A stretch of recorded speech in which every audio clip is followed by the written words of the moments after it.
Good afternoon, everyone, and welcome to the latest installment of our federal election candidate interviews. I'd like to welcome Nameer Rahman, who is the candidate for Niagara West for the NDP party. Welcome, and thanks for coming in. Thank you, Mike, for inviting me. It's a delight to be here. Glad to have you. Maybe, Nameer, you could just start out by giving a little background on yourself. I know you were a candidate in the last federal election. Just give people who will be watching some view of who you are. Sure. Just to start with the basics, I live in the riding. I actually live in Grimsby. I've been here about 10 years with my wife, and we have two little ones who go to school in Grimsby. I've worked for government or policy or near government for the bulk of my career. So I've worked at the Alberta legislature for a couple of years. I worked energy and environmental policy there. I worked as a senior advisor with the Ministry of Energy. I currently work with a regulatory agency. And I've seen government both at its best and its worst. And what I'm really hoping to do is represent Niagara West and the peoples of Canada in the best forms and the best traditions of government and our democracy. And to give you an example, one of the things that I've been working on recently is partnering with Team Ontario in labor mobility negotiations to make it easier for people to get from one end of the country to the other. The negotiations are currently underway, and I've had to step out for the campaign. But when you take a look at that, you get to see the depth and the breadth of Canada, and I've worked in different provinces, and you get to see what works and what doesn't work, and how different places bring different approaches and different philosophies to governance policy, and how they interact with Canadians in general. So I think that's been an eye-opening experience, and I'm hoping to learn from that experience and bring those lessons forward. So what do you think that background creates in you in a strong suit? Like, what would you consider your strong suit? My strong suit is I'm a nerd. I'm a policy wonk. And my job is to get into the details and figure out what works and what doesn't work. There's this phrase called evidence-based policymaking. And this is something that all levels of government take very seriously. It's fundamentally, what does the data say? And sometimes there isn't a lot of data, and it's okay to say there isn't a lot of data. But the goal is always to base your decision-making on the facts and not conjecture, not opinion. And sometimes what will happen is there might be conflicting opinions or conflicting perspectives or conflicting priorities, but get to the point where you can minimize the damage or the trade-offs between one priority and another. In its starkest form, it's something like environmental policy versus manufacturing policy, right? But, you've got different levels of conflicts that come down even in more basic levels of policy. So I've done this. I live, breathe, and eat policy. I've done it for 10, 15 years now, and that was a real education, because what I did initially at the legislature was policy creation. So that was working on legislation and actually helping craft legislation in the House. And then when I went over to the private sector, I went into policy implementation, which is a whole other game. And that's where you're not in the theoretical, you're in the real world nitty-gritty application of it. How do you get from a policy to the nuts and bolts implementation and delivery on the ground? Rubber hitting the road. Yeah. Exactly. Yeah. And the ministry experience was informative because it's kind of that gray space between the creation of policy and the implementation, and you're working with stakeholders. I was engaged in the long-term energy plan. I think it was in 2013 or 2014. I worked strategic policy over there. And in my current role, I landed a piece of legislation about 3 years ago. Recently, in the last 6 months, 2 new regulations, and of course, I'm involved in the negotiations that look at labor mobility, and that's been another education for me. Yeah. So a component of that is knowing how to create legislation, but also having an understanding and comprehension of how that legislation applies. Absolutely. It's almost like courts, where you think, well, courts don't have things. Sometimes the law doesn't make sense. Yeah. To some degree. Sometimes legislation doesn't make sense because there's a vast hole. One of the topics that have come up with previous interviews was the federal cannabis legislation as it relates to odor control. Yep. And the serious issues that large areas have had with, what essentially is a manufacturing that has a nasty side effect to it, moving in right next to neighborhoods. Yeah. As opposed to a greenhouse that's grown geraniums or whatever. Exactly. You take that same facility and put in cannabis, and you've got an untenable issue for hundreds of residents in that area. And that's where doing your due diligence, that's where doing your stakeholder consultations, that's where doing your background research becomes absolutely critical in the crafting of that legislation. Because if these things are identified early on, and let's say there are other jurisdictions that had pioneered the decriminalization of marijuana, then you can get into those. You can take a look at the cross-jurisdictional research and say, hey, what were the problems they had? How do we avoid these problems? But I don't think in the push to decriminalize marijuana, some of those considerations were taken into account. Yeah. And that really is it is the responsibility of government to do that.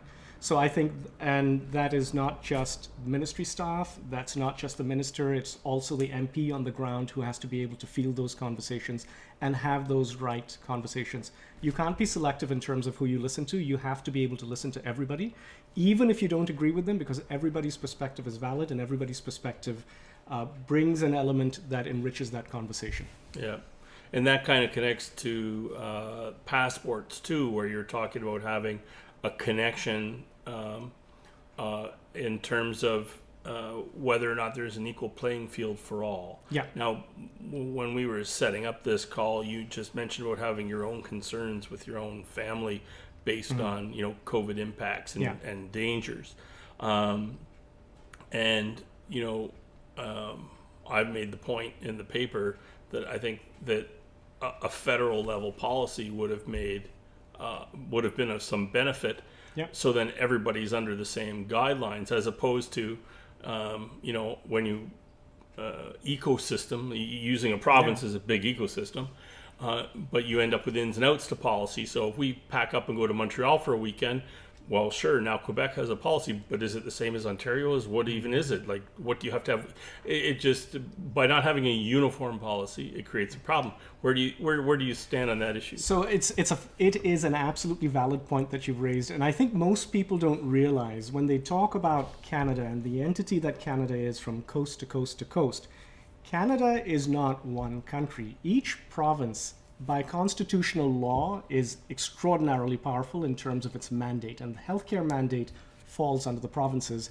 It's the federal government that kind of collaborates and coordinates, but it has no control over that space. So you'll have this conflict across the board in terms of what individual governments want to do, and they're not necessarily aligned. But in terms of what the federal government can do, and in terms of coordinating activity, let me give you the example of the vaccine passport. It's ridiculous that every single jurisdiction that wants to create a vaccine passport will create its own vaccine passport. You've got multiple jurisdictions spending money, time, and effort creating a hodgepodge of systems across the board where and these systems may not play nice with each other. And then when you talk about how do you roll that out with our international partners or travel, they may not play nice together. And this is where the federal government and the MP's office and the minister's office becomes useful, where you can say, hey, bring in one of your IT specialists, bring one of your healthcare specialists, let's get everybody at the table for 1 week, and let's figure out what that common standard is going to be. There are common issues that we deal with every single day, and there is no reason why we cannot get together consistently on these common problems and create common solutions. It saves everybody time, money, effort, and a lot of headache down the road, because people could be walking into situations with the best intentions and just straight up lose out. And absolutely. I'm sure there's ways that you can't even forecast yet, but there's going to be some bad things happen. Yeah. But the one thing that in the last interview, the connection was made mainly to healthcare, but to me, the passport also ties directly to when you talk about any economy reboot. Yep. Because again, you look at the burden that's been placed on restaurants to police, exactly. in Niagara, certainly regional policy and provincial policy, but they're a retailer. I've had many retailers say, I had people in my store freaking out at me because we have an in-store mask mandate. That's, if you come in the store, we're happy to serve you. We would just like you to keep your mask on. And people get personally outraged at the notion that, you could be asked. And, people see it as being just courtesy, but it takes on another connotation. I think what you've raised is that perfect example that we talked about of conflicting priorities coming in, where you've got this government mandate to protect as many people as possible. You've got an economic mandate that's under stress from that, because the only way, initially before we had vaccines, it was going to be lockdowns, and the lockdowns were hugely destructive economically, and the only way out of that was fiscal payments, just direct money to make sure businesses and individuals didn't immediate survival. But people like to play off, it's the debt argument, and then it's personal responsibility, and a number of things come into confluence together. And my approach on this has been, we follow the best medical advice, and we try and save as many lives as possible, because you can bring a business back, you can keep it afloat, you can keep a family out of bankruptcy, but you can't bring back a life. So that's the short-term goal, and that's where the lockdowns were important. Then we get to the point where we've got vaccines, and we can ramp up the vaccines, and with a vaccinated population that's approaching herd immunity, you don't need lockdowns anymore. You are out of that destructive economic space. That pressure eases up. And the way to enable that, and then to nudge the 5 or 10% that's holding out, is the vaccine passport.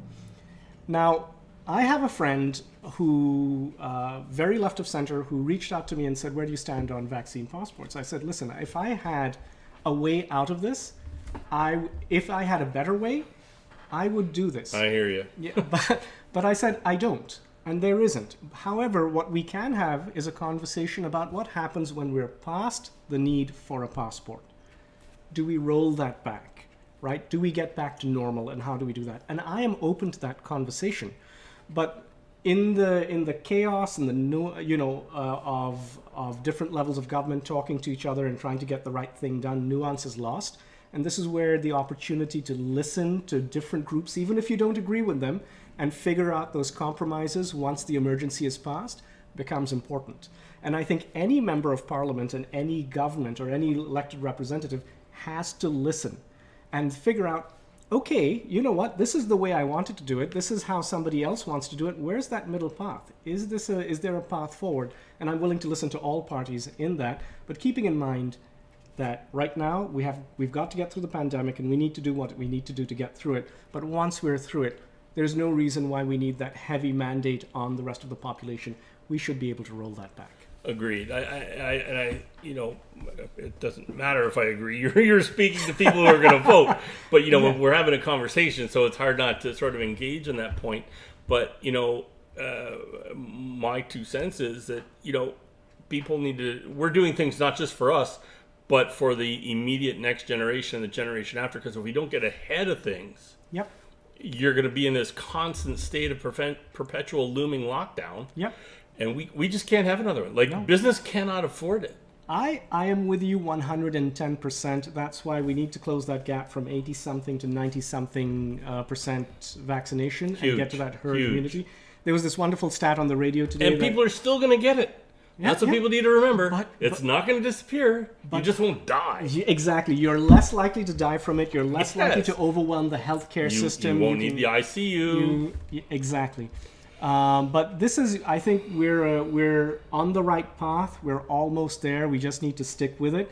And I think for the short-term goal is, how do we get through this without having to go through another lockdown? That's a very legitimate goal to have. And I think any government, because people have now dug into their respective trenches. Yeah. We do whatever it takes. I don't want to do anything. I'm like, no, you know what? There's middle ground here. Yeah. Let's see how we can find that. Yeah. Because people are blindly going down that, you're infringing on my freedom path. Yeah. I don't want to wear a mask. I hate wearing a mask. I'll wait in the car while Catherine goes into a store because she doesn't mind. But if I do, I always do, because I would never want to give something to somebody else that hadn't got vaxxed yet or had a respiratory problem. Or the vaccine is really weird, because it's that one activity that you do for yourself that has a communal impact. It's funny, because unlike something like seatbelts, where you get into an accident and primarily it's yourself who might get hurt, taking the vaccine is something that doesn't just save you, it saves other people too. And Could save whole families or exactly. a business from decimation. You don't know. You don't know the upside. And anyway, I don't want to go too far down that rabbit hole because there's so many facets to it. You could talk forever. The main thing with the passport issue or the COVID issue is everybody thinks of it as a health issue, but it isn't just health. It is significantly economic, and that also ties to both of those tie to mental health.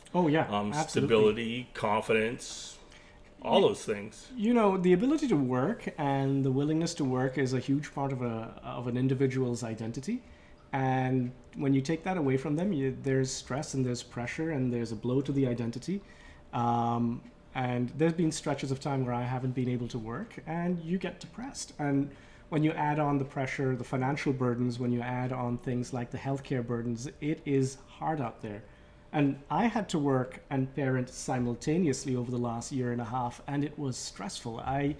My heart goes out to all Canadians and all the families out there who've had to struggle, do double duty simultaneously, figure out how they're going to keep their family safe, figure out how they're going to put food on the table, figure out how they're going to take care of their kids, how they're going to handle education, and then keep things going. And it feels like I personally, as a working dad and as a parent, I haven't had a break in something like 2 years. It only feels like 5. It does feel like 5, right? I know. So, and this is something that I try and communicate at the door because there's so much stress and so much pressure. The conversations are more animated nowadays, and it's definitely more animated than the previous elections. And what I tell people is, if you've got to vent and sound off in general, I will listen. Sound off on me. Let me hear it. Because right now people are being talked to and talked at, but they're not being heard. And if I'm going to go ahead and expect people to listen to me, I have to be able to expect people to listen to people and their concerns. And I'll say, speak your piece. And then after that, we're going to talk about the things that we disagree on, and we're also going to talk about the things that we agree on, and we might find a way forward in this. So, and that's been a standing offer. It's an offer just with me, not with my campaign staff or my volunteers. I take that on as something I think we need to do right now, not just as a prospective elected representative, but in general. We just need to listen a bit more, and I'm trying my hardest to listen a bit more. And sometimes it leads to surprising conversations. I had somebody sound off on me for 20 minutes on the phone, and I said, "Okay." You opened the door. I called you, and then I said, "That's fine." And then once he got it out, I'm like, "Okay, now let's talk." I said, "Yeah, let's have a conversation." Believe me, I get a lot of that. Yeah. But it's true because people, you want that reaction because that tells you A, they're paying attention, B, they're passionate about what they're talking about. Yeah, exactly. And there's nothing wrong with that kind of passion. And I think in this time and age, everybody who's going door knocking, or all the candidates that are going door knocking, have an obligation to listen as much as they have to speak. So very good. So I think you've covered very well, your personal philosophies. Maybe if you could touch on what you see as, the top 1 or 2 key platforms that you feel is an appropriate direction on a national scale should the NDP or yourself and Niagara West be fortunate. Absolutely. So a couple of things. I mean, I'm going to gloss over the most immediate thing which is the pandemic, getting through the pandemic and the 4th wave, and our commitment is to ensure that there are business and individual supports throughout the pandemic, and then once we're through this, we will roll that back and we'll scale that back. One of the things that I'm finding just as an intellectual challenge is, what does that post-pandemic economic recovery look like? Because, like it or not, our economy has restructured completely.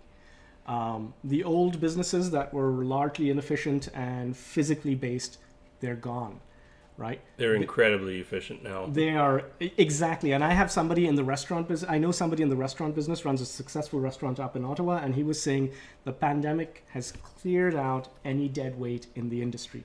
What the restaurant business is doing now is what it should have always done in terms of that efficiency. But that restructuring also means that we're looking at a bigger need for skill sets that just aren't in enough numbers. For example, because it's shifted, right? If you're online, it shifted the need. Yeah, if you're online now and providing digital services and digital goods and services, you don't need that retail space anymore. You might need to borrow some retail space from Amazon or whichever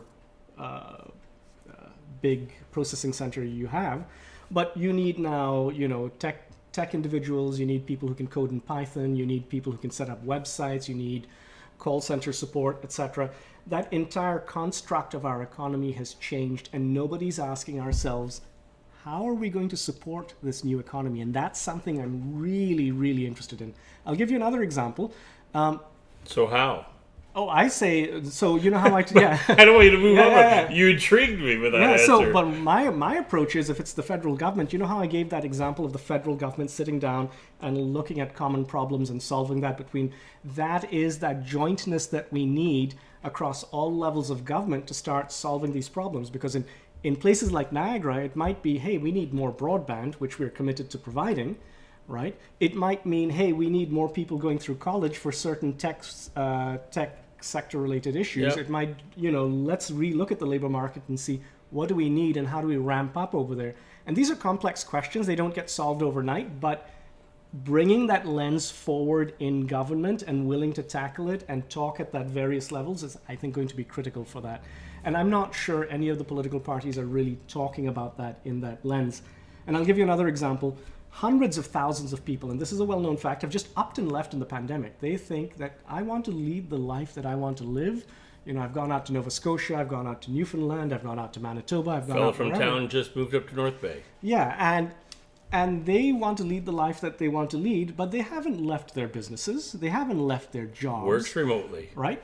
Yep. But we haven't asked ourselves, what does it take for them to succeed when they're working cross-jurisdictionally? If I'm working there, doing business here, things like tax alignment and tax infrastructure and single source contact with government, none of these things have been worked out. And I know this because, when I look at, as I mentioned, interjurisdictional, that negotiation on labor mobility, right? You can see those problems raise their heads. We need to look at that as a dedicated thing and ask ourselves, in this post-pandemic world, how do we enable businesses and individuals to thrive and move forward? Because the status quo, in my opinion, isn't good enough. We got away with it because we weren't challenged. Now, the rest of Canada is going to say, I want something better for myself, and the government better be willing to support me in that. And I think that's an absolutely fair demand. So that's what I see, as that realignment that we need. And I think that's particularly pertinent in Niagara, because we've got people coming out of the GTA who are landing here in droves. They love Niagara. Can we support them? And what does it take? So that becomes that deeper question. The thing that, if you remember when the pandemic hit, right off the bat, we didn't have stuff in our stores because we stopped making stuff, and everything's now made in China. Right? All of our essential goods and services are made... Little infrastructure, yeah. We had little infrastructure. We've whittled away all of what we had over the last 30 years. We've lost tens of thousands of jobs. And the hard question, and I don't know what the answer is, but we need to rehouse manufacturing back in Niagara, back in Ontario, back in Canada. The reason why Justin Trudeau is having difficulty with Biden right now in terms of trade and borders is because Biden recognized that all of this is left and he needs to rehouse it. So he's taken an America First approach with his trade, with his manufacturing, with cross-border initiatives, etc. And Canadian businesses, rightfully so, are afraid that they'll get locked out.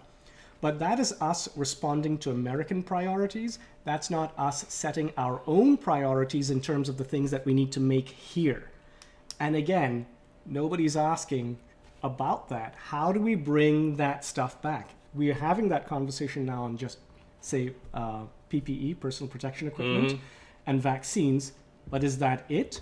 What more should be on our essentials list that we need to rehouse here? Yeah, it shouldn't be life and death. It should be manufacturing's whole category things. And what is the legislative what are the legislative tools that we need to support this? Is what are the incentives that we need? And sometimes what is the legislative And muscle? brain power, like the job, creating the labor. So it all ties together. You're seeing the restructuring of the economy. You're seeing new businesses and new areas that need to be boosted. You're seeing this, where the international trade is working and isn't working.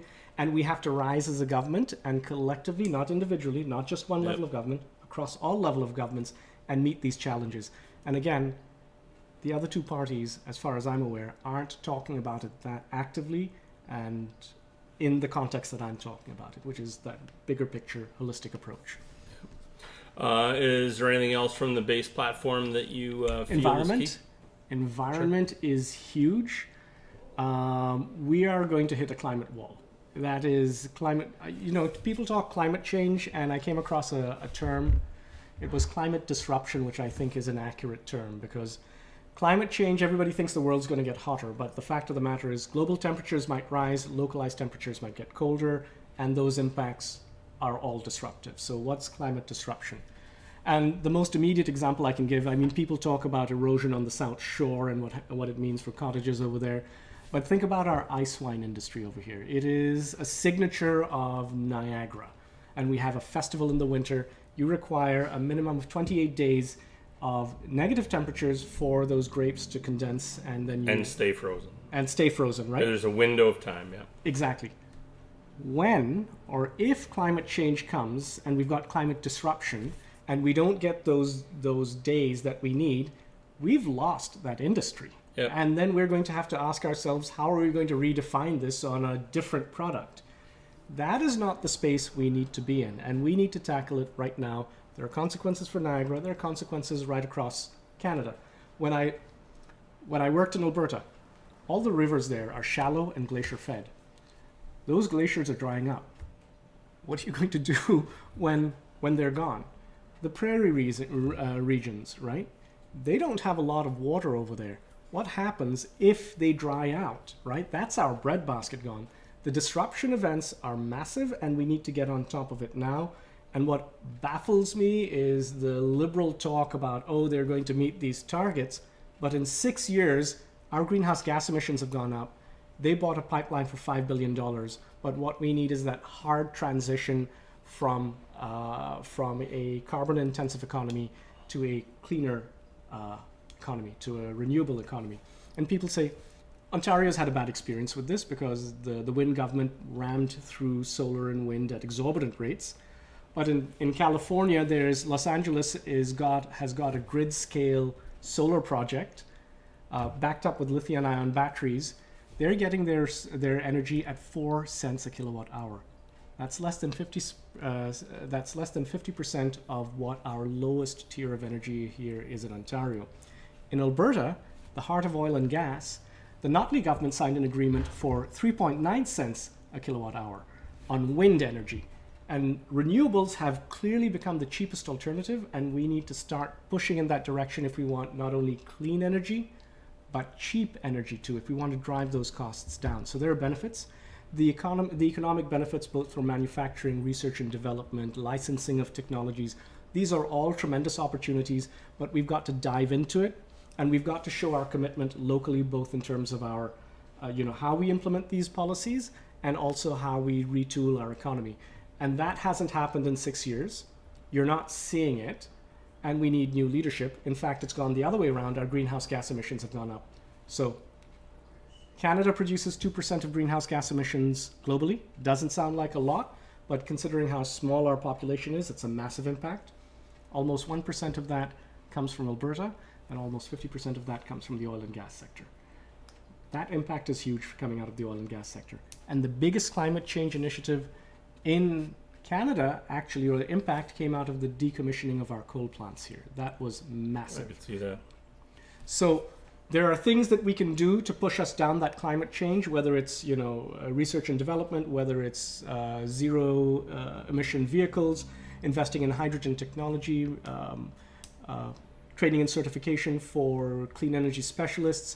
There's a whole world of activity, but we need to dive into it, and we can't wait for Trudeau to decide, hey, 4 years down the line, I'm going to make a funding announcement just before I call an election. Another photo op. Yeah, another photo op. As all governments do. That's not a liberal shot. Yeah, fair enough. Everybody Exactly. takes their shots. Yeah. But I didn't mean to make that a current government shot. I don't begrudge them a photo op, but what I begrudge them is something like when they say we're going to deal with residential drinking water advisories on reserves, right? 6 years down the line, 2 weeks before the election, they find $8 billion, when what they should have done was on day one act on it. I don't want it to be an election photo op. I want it to be a photo op because they're actually working, and they are not. Having followed many of those breadcrumb trails of grants and things, I love it when a grant program ends up into 3 photo ops. First it's announced, then the check comes, and then a project is completed. There's the groundbreaking and the big scissor and all of that. Yeah. I don't have a problem with 1 either. I got a problem with 4. I remember when in my first federal campaign over here, the 3 weeks before that, Dean was going like mad across the region, photo opping pictures, because there was this. All of a sudden, they found the slush fund of cash to pump into Niagara, but miraculously, just before the election.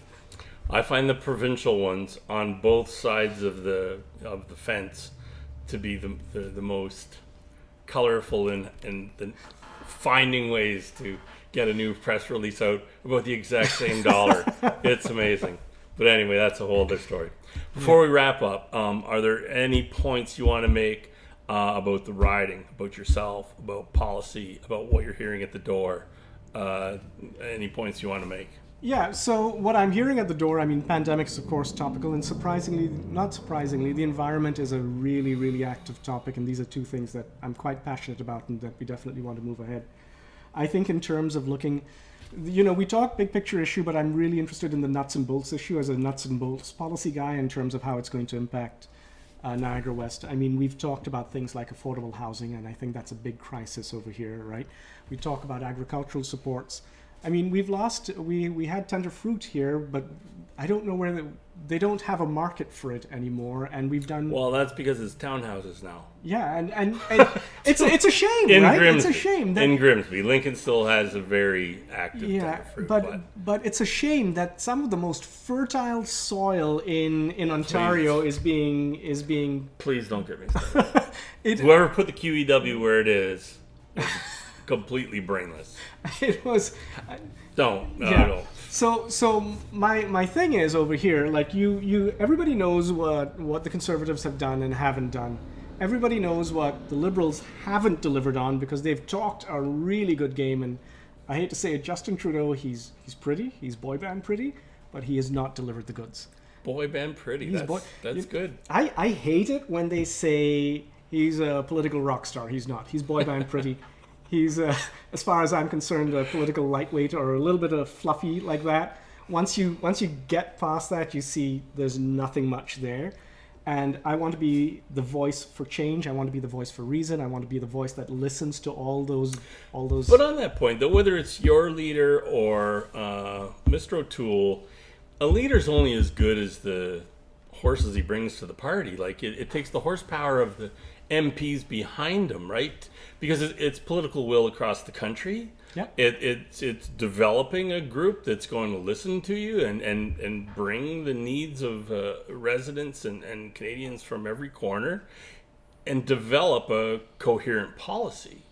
So, there's definitely strengths and weaknesses, and leadership is a whole other thing. But, you need that solid group underneath any leader to make the party's wishes successful. I think you're right on that, in the sense that your party is going to be only as strong. So let's forget the backbenchers. Let's say it's just the ministers and cabinet. You have to have sharp individuals who are willing to listen and push forward on the policy and willing to support the prime minister. And the prime minister has to be willing to listen. But the impression you get when you do the deep dives, the really techie, nerdy, poli-sci dives into the backbench talk and the inside talk, you get the impression that at the PMO they're not listening. I think that's why they lost. Well, that goes back to your other point, right? Yeah, that's why they lost Bill Morneau as the finance minister. That was an ugly split. That's why Chrystia Freeland is having to fill in all of this. She's got a broader portfolio right now, and if you're not willing to listen, you're going to lose your star candidates, and that will hurt you. And my sneaking suspicion is it's governance by diktat right now, and it's not evidence-based. My approach is, regardless of where I'm at, I follow the evidence first, because that's how I've been trained. We have that conversation with everybody else in terms of that impact. We see where we can find that middle ground, and if we can't find that middle ground, we figure out how we're going to get past it as fast as possible. And I think Jagmeet's done a wonderful job in bringing together a really diverse candidate slate, and when he becomes Prime Minister, he will have a deep bench to draw from. And I will support in any way, shape, or form necessary. That's great. All right. Thank you very much for your time. Appreciate you coming in on short notice, and it's been great talking to you. It was an absolute pleasure. Thank you very much. Thanks, Nameer. Thanks for watching, everybody.